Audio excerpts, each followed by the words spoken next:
New cars are a normal good. What will happen to the equilibrium price of new cars if the price of gasoline rises? The price of steel falls, public transportation becomes cheaper and more comfortable, auto workers accept lower wages, and automobile insurance becomes more expensive. Oh my gosh, that's a lot to take down.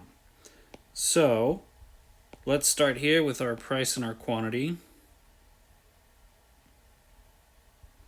And we've got a demand curve, and we've got a supply curve.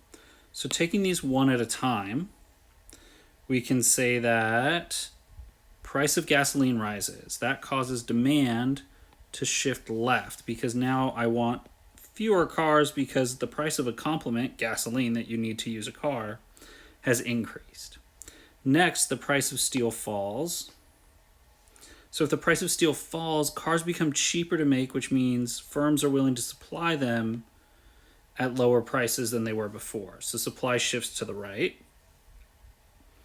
Public transportation becomes cheaper. So if public transportation becomes cheaper, then I don't need to use my car as much. Demand shifts to the left.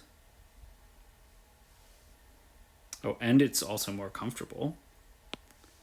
Auto workers accept lower wages. Well, if I have to pay less to supply things, then the wages go down. Or I apologize, the wages go down, it's cheaper for me to make, I can supply more of them.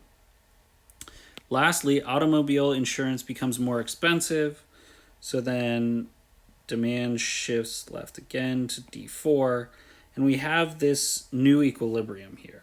Now this new equilibrium is a little bit misleading in quantity, because the magnitude of these shifts are what determine quantity, but luckily this question asks about price. And we can look at our initial equilibrium.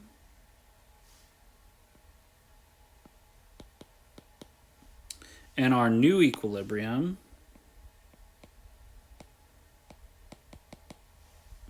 And we can see that price has fallen. Now we know that that's going to be the case as well because we can say, well, anytime demand shifts left, price falls and quantity falls. Anytime supply shifts to the right, price falls and quantity rises. So if this question asked about quantity, we would have to say quantity is ambiguous, but price falls because both of those are going down.